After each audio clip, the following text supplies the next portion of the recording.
ಇದಿಷ್ಟು ಹೃದಯಾಘಾತಕ್ಕೆ ಸಂಬಂಧಪಟ್ಟಂತೆ ಜನ ಹೇಗೆ ಆತಂಕಗೊಂಡಿದ್ದಾರೆ ಅಂಡ್ ಹೃದಯಾಘಾತದಿಂದ ಜನ ಸಾವನ್ನಪ್ತಾ ಇದ್ದಾರೆ. ಆಸ್ಪತ್ರೆಗಳಲ್ಲಿ ಎಷ್ಟು ಪಟ್ಟು ಪೇಷಂಟ್ಗಳು ಜಾಸ್ತಿ ಆಗ್ತಾ ಇದ್ದಾರೆ ಅನ್ನೋ ಸುದ್ದಿಯನ್ನು ನೋಡಿದ್ವಿ.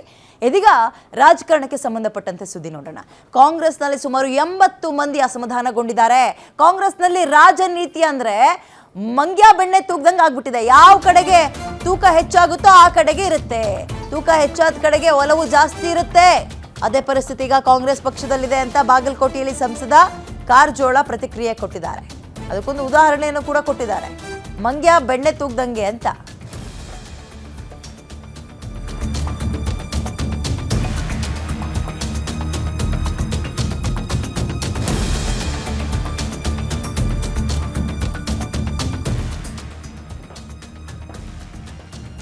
ಕಾಂಗ್ರೆಸ್ನಲ್ಲಿ ಒಬ್ರಲ್ಲ ಇಬ್ರಲ್ಲ ಅಸಮಾಧಾನಗೊಂಡಿರೋ ಸಂಖ್ಯೆ 80.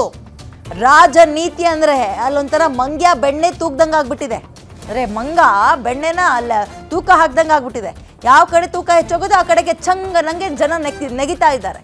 ಕಾಂಗ್ರೆಸ್ನಲ್ಲಿ ಅದೇ ಪರಿಸ್ಥಿತಿ ಇದೆ ಅನ್ನುವಂತೆ ಅಂದ್ರೆ ಕಾಲೆಳ್ತಿದ್ದಾರೆ ಕಾಂಗ್ರೆಸ್ ಪರಿಸ್ಥಿತಿಯನ್ನ.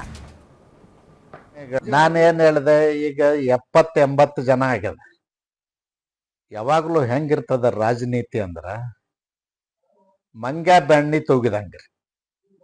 ಯಾವ ಕಡೆ ತೂಕ ಹೆಚ್ಚಾಗ್ತದ ಆ ಕಡೆ ಆಟೋಮೆಟಿಕ್ ಒಲವು ಯಾವ ಕಡೆ ಜಾಸ್ತಿ ಆಗ್ತದ ಆ ಕಡೆ. ಡಿಸೆಂಬರ್ 31 ದಾಟಲ್ಲ ಈ ಸರ್ಕಾರ ಅಂತ ಹೇಳಿದ್ರು. ಅಂದ್ರೆ ಟೈಮ್ ಬೌಂಡ್ ಫಿಕ್ಸ್ ಆಗಿದೆ. ನಾನು ರಾಜ್ಯದಲ್ಲಿರ್ತಕ್ಕಂಥ ಕಾಂಗ್ರೆಸ್ ಸರ್ಕಾರ ಅಲ್ಪಾವಧಿ ಅದ, ಅಲ್ಪಾಯುಷ್ಯ ಅದ.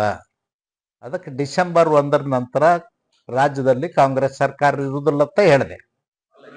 ಇದನ್ನ ಏನಾರ ಬಿಜೆಪಿ ಹೆಲ್ಪ್ ಆಗುವಂತದ್ದು, ಬಿಜೆಪಿ ನಾಯಕರನ್ನ ಎಂಗೇಜ್ ಮಾಡ್ಕೊಡುವಂತದ್ದು ನೋಡಿ, ನಾನು ಬಹಳ ಸೂಕ್ಷ್ಮವಾಗಿ ಹೇಳಿದ್ದೀನಿ. ನಮ್ದೊಂದು ರಾಜಕೀಯ ಪಕ್ಷ, ರಾಜಕೀಯ ಪಕ್ಷವಾಗಿ ಕಾಲ ಕಾಲಕ್ಕೆ ನಿರ್ಣಯಗಳನ್ನ ರಾಜಕೀಯವಾಗಿ ತಗೋಬೇಕಾಗ್ತದ, ಆಡಳಿತಾತ್ಮಕ ದೃಷ್ಟಿಯಿಂದ ತಗೊಳ್ಬೇಕಾಗ್ತದ.